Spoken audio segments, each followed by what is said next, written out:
Hello and welcome to this late review of Monarch Legacy of Monsters.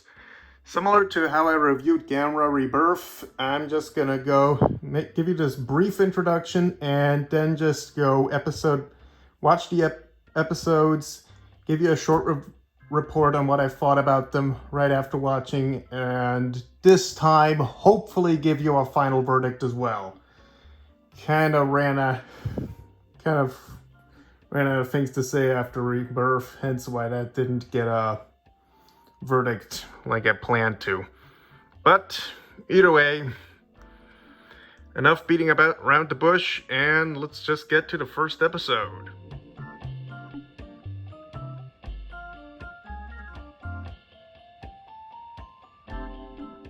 Okay, episode 1. My apologies if this is going to sound a bit half-assed.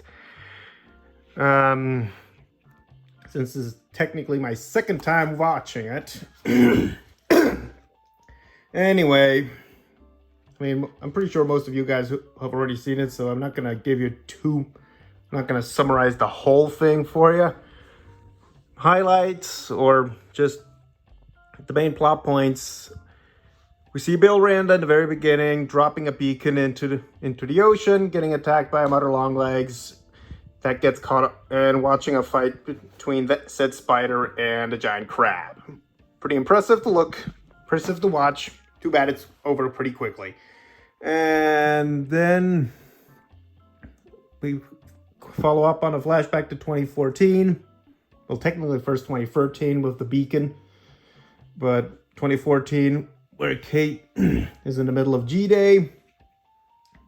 One of the best scenes those scenes are some of the best of the episode. Tokyo in 2015, being prepped against monster attacks. Also pretty well made. That's a pretty cool setting. The way they did it. Also like that semi-meta, self-aware reference of it was all a hoax and CGI from the taxi driver. I got a mild chuckle. And of course the moment Kate meets her other family. Yeah, sure was a surprise. The Kazakhstan flashbacks, since those interweave, or we intercut to those 2014, 2015, and then to 1959. Those weren't too bad on their own. I remember the first time watching it, I found it a bit jarring with the back and forth. Now it's a little bit more tolerable, though I still think it could have been done a little bit better. I mean, maybe give the 59 flashbacks more of a tinge of sorts, or maybe make a transition scene, not just suddenly. See, the thing for me is we're first in 2015 and then suddenly 1959 or 2014, and I'm like, wait, hold on, I've just been in one scene. Oh, notes. So there's that, and we also get the mild animosity between Kate and Kentaro. Also meet May at the end. I would say I've seen more likable introductions, or I've seen characters getting introduced in more likable ways in shows or movies, but that's how it goes. And then there's also, again, I'm pretty sure most of you who wanted to see the show already seen it. I'm only giving you a few brief mentions of what sorry. It's always a first time doing this. My gosh. Anyway, episode 1, decent enough start. let's see. Let's go to episode 2.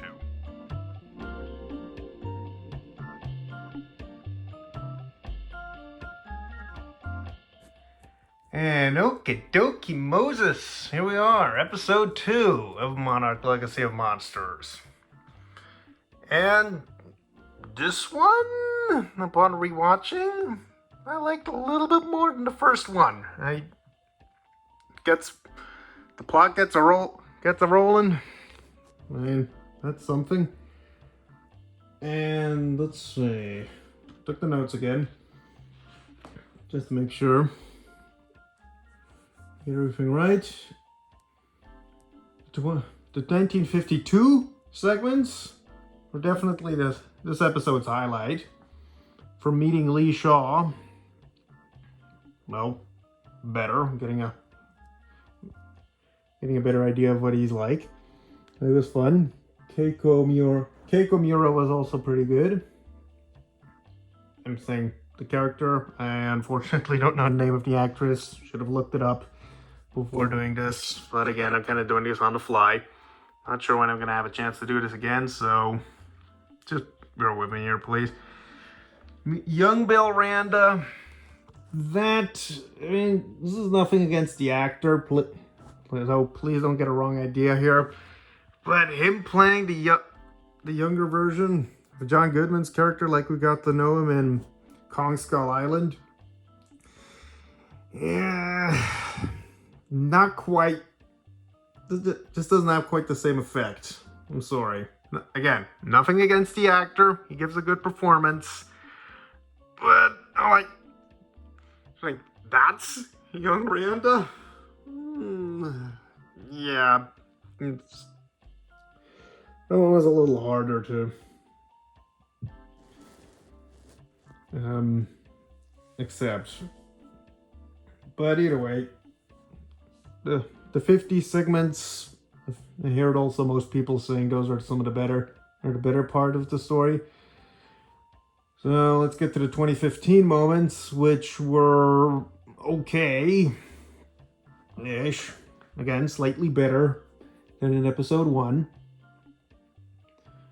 As I've mentioned, the plot starts to kick off.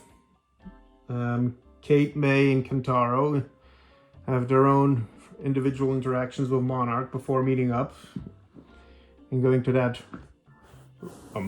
retirement home where the old Lee Shaw, as played by the legendary Kurt Russell, is housed.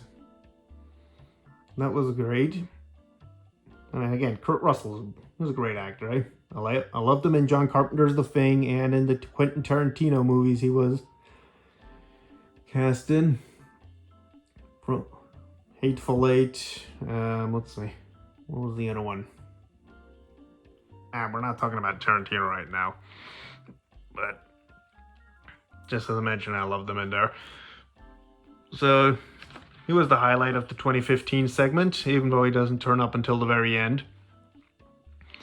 Quick mentioning on the Ion Dragon. It had a cool build-up. Kind of looks like a draconic fish, which I didn't even notice the first time, but again, kind of pays off watching it just a second time. So yeah, long story short, episode 2, I have a slightly better recollection of now. First episode was meh. This one is a minor improvement. So without further ado, let's go to the episodes I haven't seen yet as of this recording and move right on to episode 3.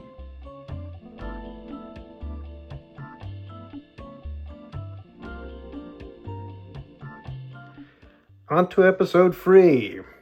The modern day segments in 2015, an interesting transition from Japan over Korea to Alaska. A lot more entertaining than the last 2 episodes. The Frostmark was an interesting introduction. Kurt Russell still rocks his performance. And that's pretty much it for that. The biggie, we get to see G-Day. Well, sort of. the first G-Day in 1954, their first attempt to bomb Godzilla, and something of a semi-origin story for Monarch, how they came to be, which, more all I could ask for. I can't complain. So far, my favorite episode of the show. Let's hope the next few can keep it up.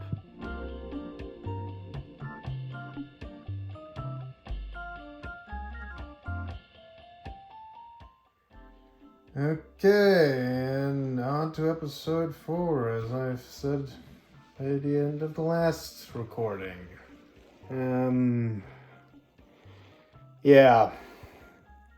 If you can't tell by now, this is not so good.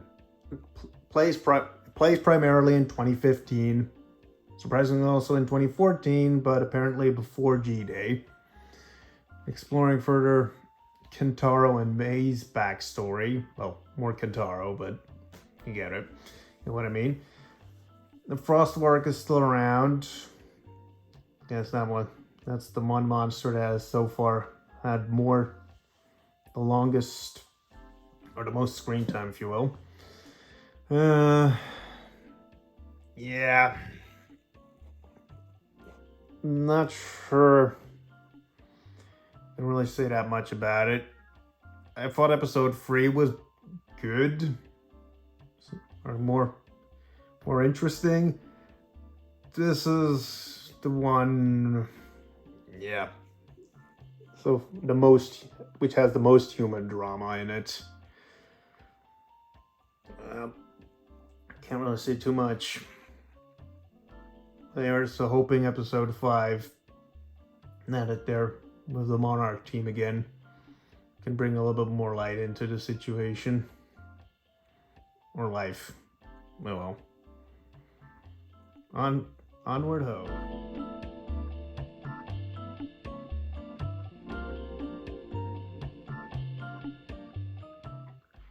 And here we are, episode 5.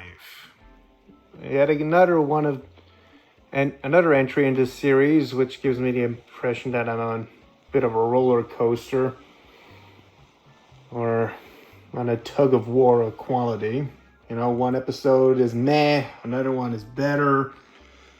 This one kinda has a bit of both, though it's for the better.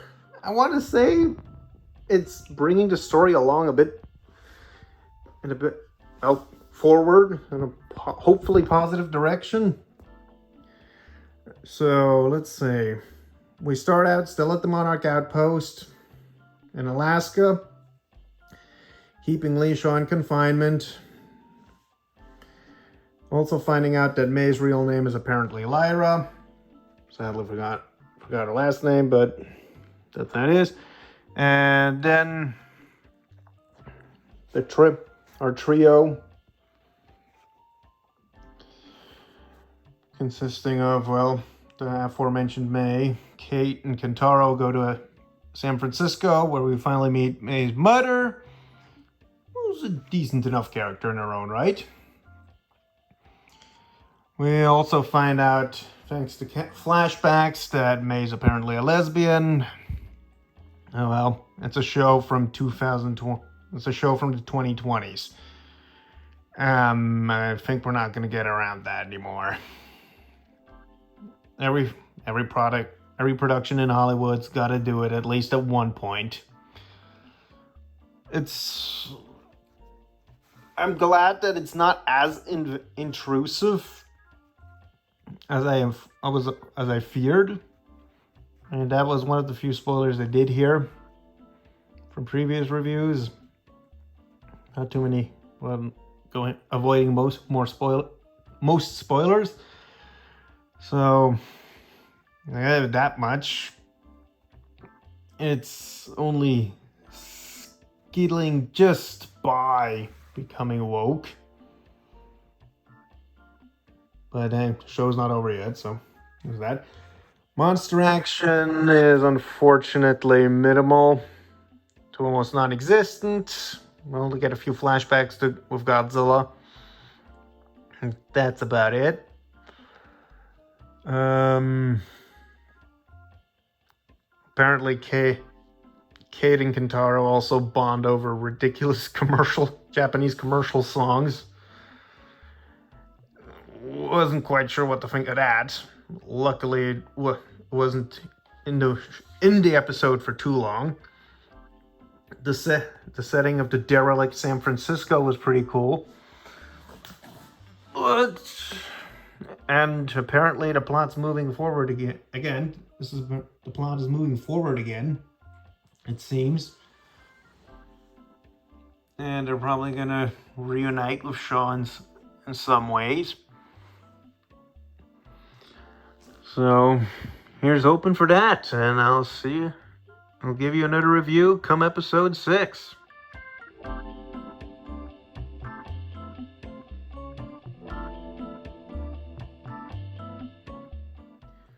All right, episode 6.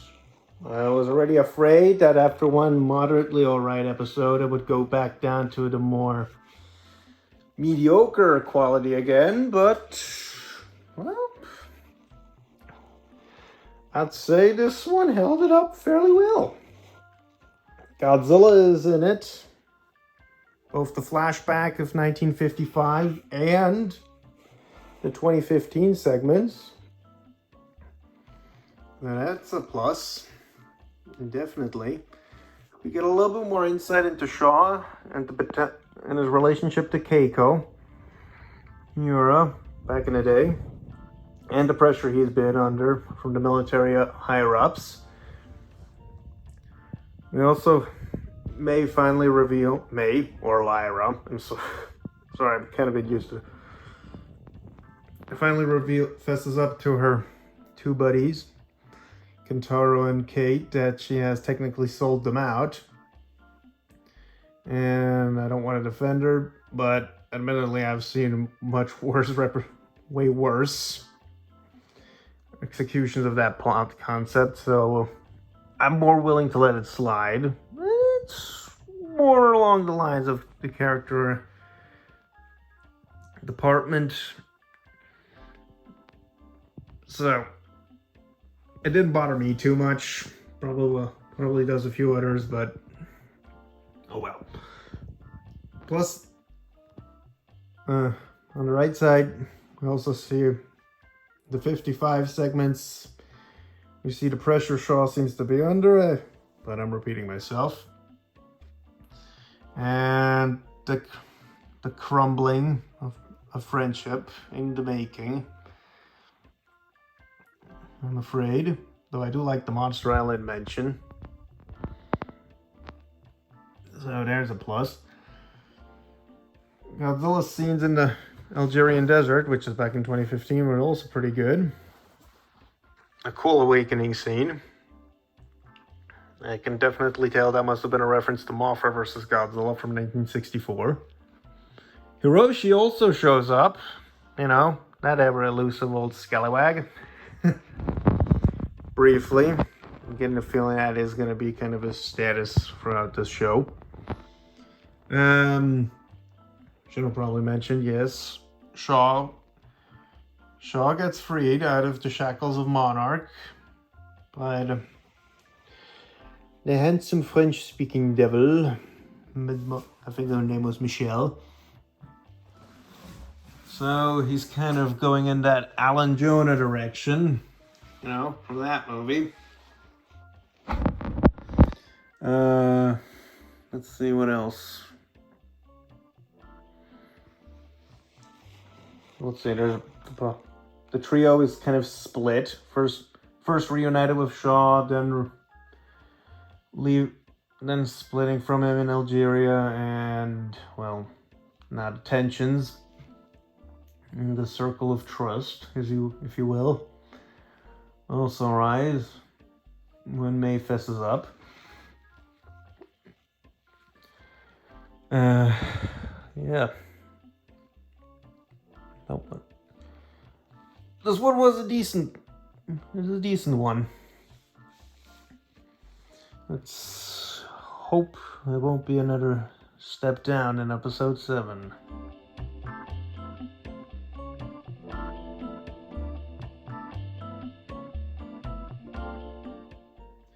Okay, episode 7. Not much monster action. Shaw pulls Alan Jonah, destroys a rift into the Hollow Earth. Frostmark dies. We find out a bit more about May, whose real name is Cora. And surprise, it's connected to Apex. So at least they get a little bit of a build-up in the 5-year gap between 2014 and 2019. And Monarch finally comes out into the open. That's pretty much the long and short of it. I swear, somehow is more complicated than necessarily has to in this one. Or that's just my pea brain slowly fizzling out. Oh well. I'll hopefully get something more cohesive out for episode 8.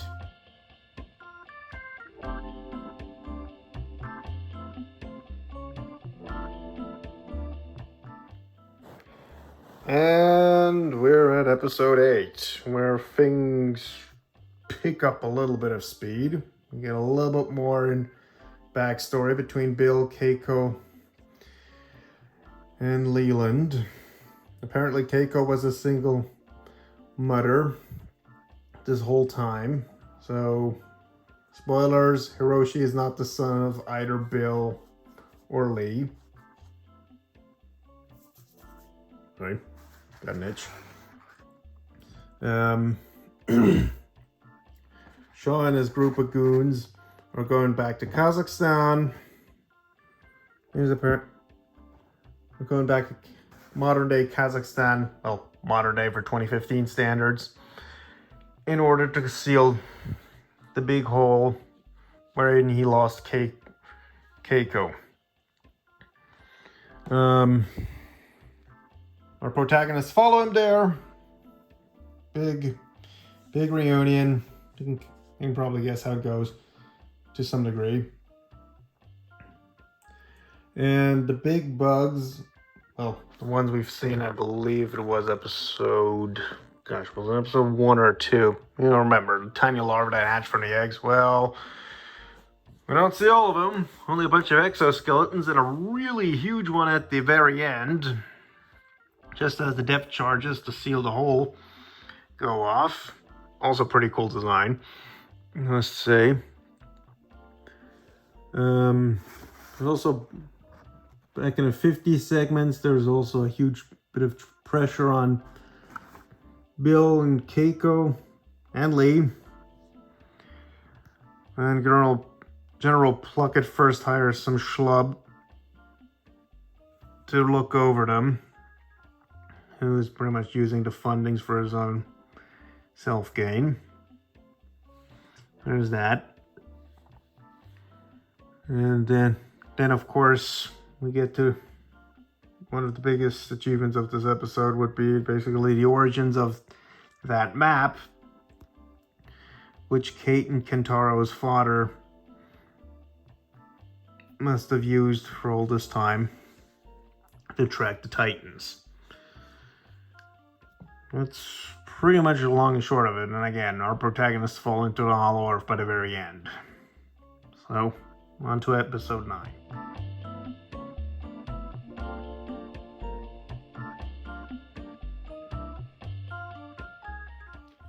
And here we are at episode 9 of this show. So, let's see what we got. Bill and Lee kind of trying their best to raise Hero after Keiko disappeared into the Hollow Earth. And then, of course, Lee's first journey into the world below in Kansas, and him turning up nearly 20 years later, 1982, getting retired as well. So we get to see that. Kentaro waking up in the Tokyo hospital, wounded, taken back home, but deciding to go find Kate, May and Shaw anyway. Surprisingly, Hiroshi finally shows up and becomes a more active part of the plot again. Who knows if he's going to be around for episode 10. Shaw and May find each other in the Hollow Earth. They're looking for Kate, who turns up at the very end and comes across this episode's monster, a bizarre arboreal boar. I've been looking forward to that one ever since I found out it's in the show. And its appearance was alright. I mean, I kind of wish it had got a little bit more screen time, but its appearance segues into someone else's surprise cameo, at least by the end of the episode, and will lead on into the next one. So let's all fasten seatbelts for one last ride.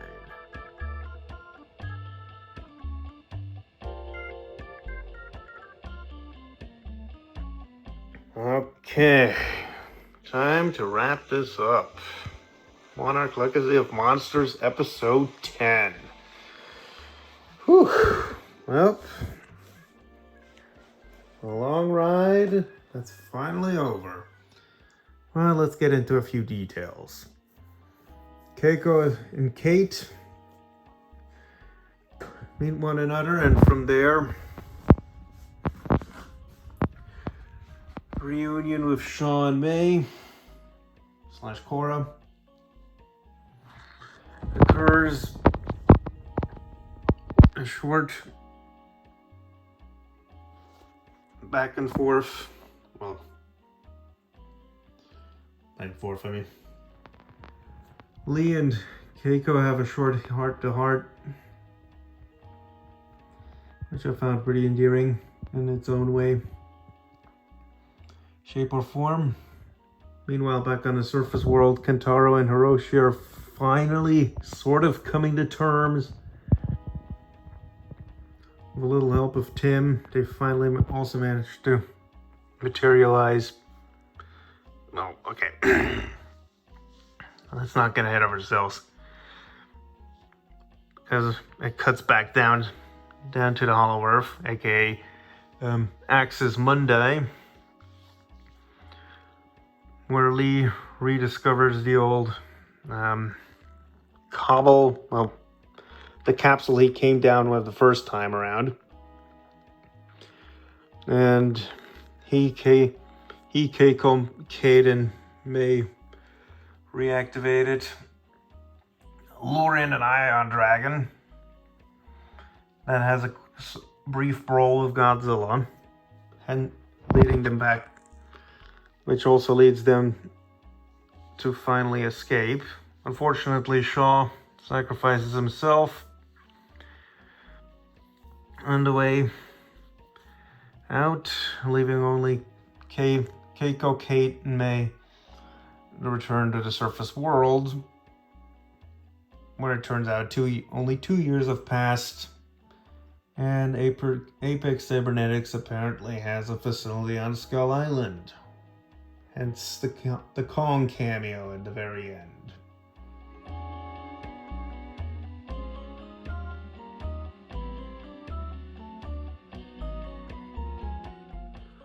Okay, and here's to what I'm trying to make good on what I unfortunately couldn't do with Gamera Rebirth.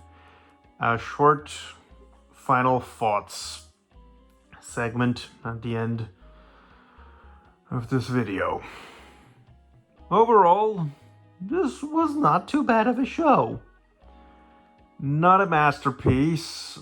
I find the movies to be vastly superior, questionably written as they may be at times.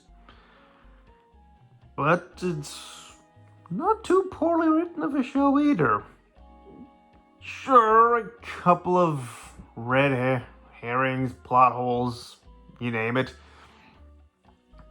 have turned up, and maybe some creative choices are less ideal than others. Oh well. As mentioned, the show is not perfect. But other than a few hiccups, I'd say the show was solid enough.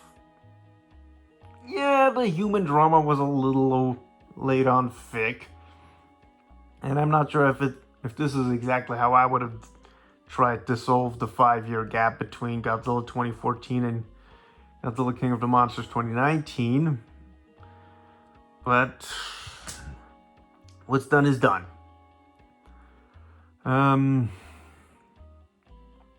Overall, a decent entry in the MonsterVerse. Far better than that abhorrent Skull Island animated series, which I'm still not gonna make an oral report on. And less said about it, the better. Anyway, Monarch Legacy of Monsters was alright. Not perfect, but good enough. I give it a 7 out of 10. It's slightly more action. I'd say it's a slightly more action-packed version of the 2014 film, just split into 10 episodes with more flashbacks to the 50s as well. That's about how I would summarize it, and consider that my final verdict. Also, if you're wondering about the setup here, I made the Godzilla vs. Gojira Bovis short film in response to the release date of Monarch Legacy of Monsters, and I figured this should hit close enough to home. I suppose the idea comes across. The only thing that's missing is the theremin also used, but I think the monsters are what you're here for. So what else? Okay, I'm rambling now. See, this next time I'm gonna do a video like this will probably be for Godzilla X Kong: The New Empire. Yes, I know, technically you're not supposed to say the X. I don't care. I'm just used to that. So I will see you guys then.